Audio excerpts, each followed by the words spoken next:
ako may panaksiman kung paano ako ginbag-o sang Ginoo.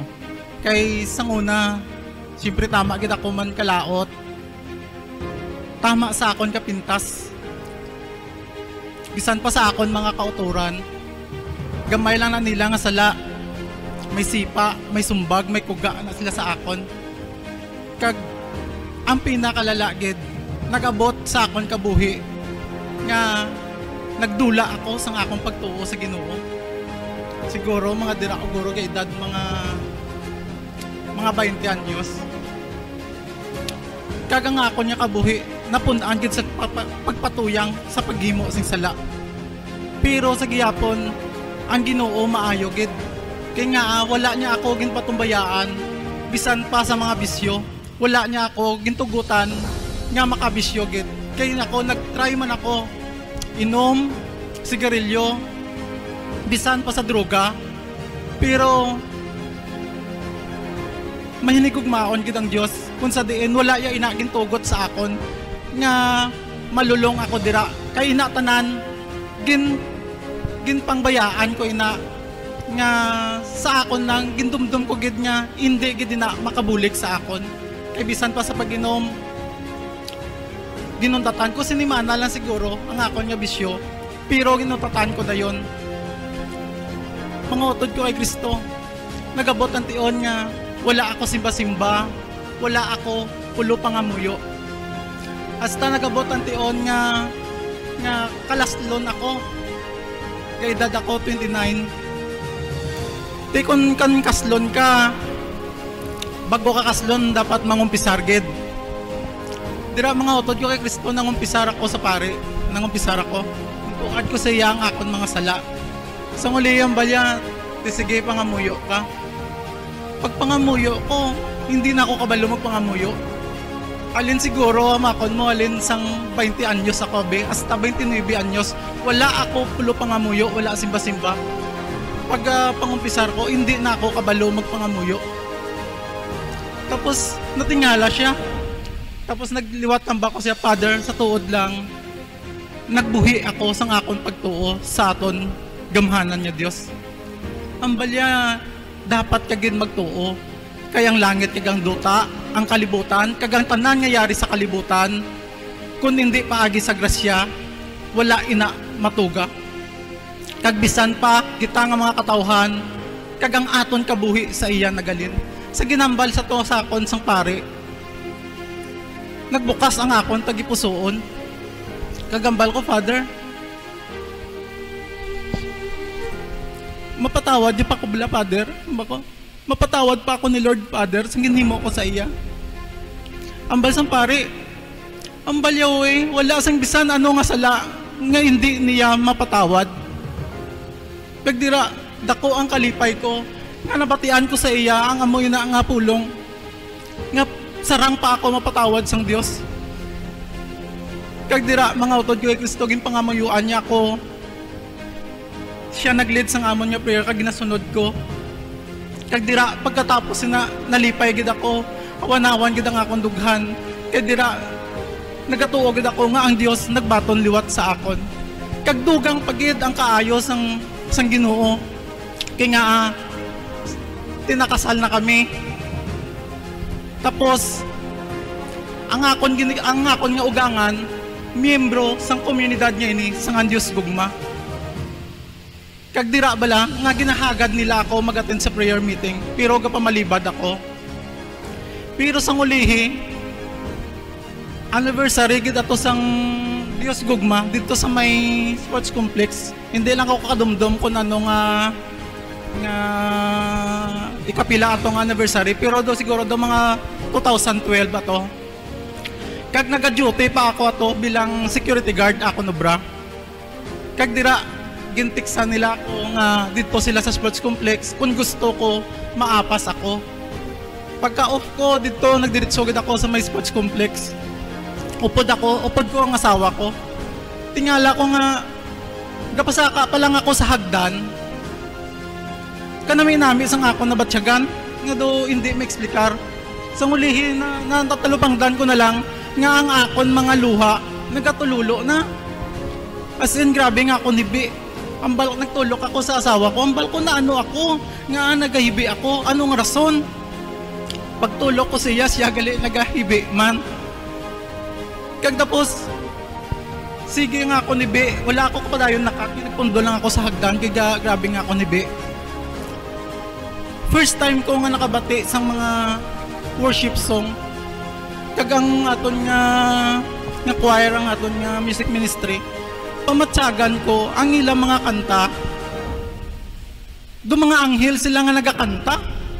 Nga kanami-nami. Ang kada wording sang kanta nagatudok gid sa akon tagipusoon kun sa diin nagadugang pagid ang akon nga hibi. Kaya nga akon nga tagipusoon may ginakahidlawan gid. Tapos brothers and sisters, pagtangla ko sa babaw sa sports complex, puro tanan nakaputi ang bayo. Namangkot ako. Ang bako langit na ni. Nga amoy ni kanami ang langit. Kinami-nami ba't siya gon sang tanan ng mga tao nga dito kadamo-damo. Ang balko, Lord, salamat gid. Kay gindala mo ako sa duog nga ini. Nga makapanumbalik ako sa imo. Sa malipot nga pulong, nagsigi-sige ako attend sang prayer meeting. Nagaupod ako sa akong nugangan kay Nanay Luling, kay Tatay Junior. Hasta sa ulihi, nga ang Diyos may pahayag sa akon nga gusto niya ako nga mag-serve sa iya. Siguro kapilagid ka bisis nga nabatian ko gid ang Dios nagapahayag sa akon nga mag-serve sa iya. Pero ako nagapamalibad ako. Amba ko, Lord, hindi lang ako, iban lang. Maubra pa ako kay kung may sweldo ako, Lord. Mabulig man ako sa community. Brothers and sisters, wala ko gintuman ng pagpanawag sang Dios sa akon. Kag ginpasulabi kong obra. 2019, nagabot sa akon kabuhi ang pagtilaw.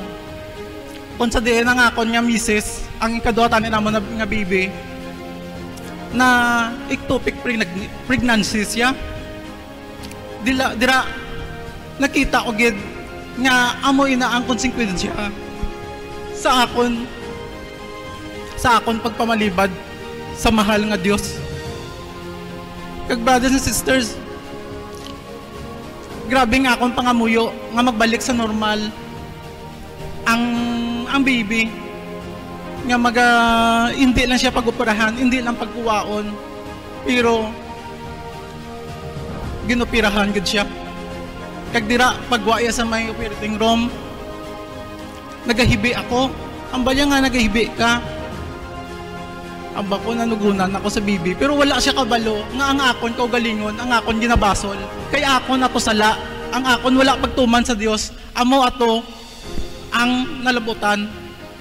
Pero sa gihapon, nagapatig ako sa akon tagipusoon.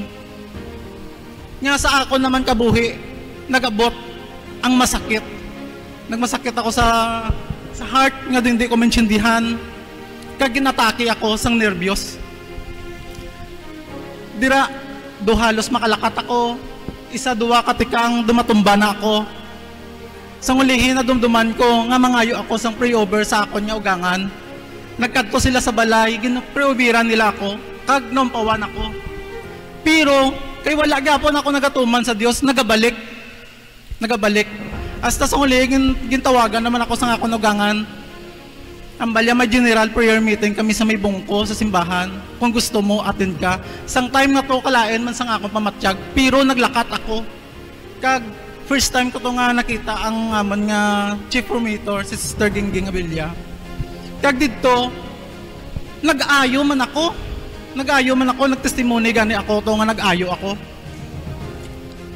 Pero kay tungod, hindi sa gyapon ako matinumanon, gabalik diya. Hasta sa uli, nakapamati ako sa radyo, kay balaan ko, wibis atong adlaw, kag may general prayer meeting. Namati ako sa radyo, nagiusa ako, hasta nga, sang nagapanghiling ang aton ni servant, hambal niya, may ginaayo subong nga heart. Dito na-receive ko gid, ang pulong nga to, kaya nabatsagan ko gid halin sa radyo, duminagwa nga gahom, nga nagigo sa akong dughan, kag hawan-hawan ang akon nga pamatsyagan. Kag dira, nabatsagan ko nga nadula ang akon nga palpitate. Nadula, nagbalik sa normal ang akon heartbeat. Kag dito lipay-lipay ako, lukso-lukso ako sang kalipay, kinagayo ako. Pero, nagpadayon na nga to ni servant hambalya sa akon. Hindi sa akon sa akon nga ano, pero ay nabala nga ginapahayag gid sang Dios. Hambalya utod. Ang servant ni nato nagambal. Hambalya utod. Kung hindi mo ina pagdesisyonan, hindi ka gid mahilway. Kaduway gid ginsulit utod. Kung hindi mo ina pagdesisyonan, hindi ka gid mahilway. Dira brothers and sisters, naghuo ako kay Lord. Amba ko Lord, oh Lord, kung na mo yun ang imo gusto, matuman na ako sa imo, ma-attend na ako, bisan din pang prayer meeting, nag-attend ako. Sa malipot nga pulong, nagbalik ako attend sa prayer meeting, sige ako attend sa prayer meeting. Bisan sa mga layo pang lugar, sa Balasan, sa Concepcion, bisan nga do kahina pa sang akon lawas, pero padayon ako nga nag-attend sa prayer meeting. Kag ang Dios kabalugid manghikutar kung ano ang iya nga plano.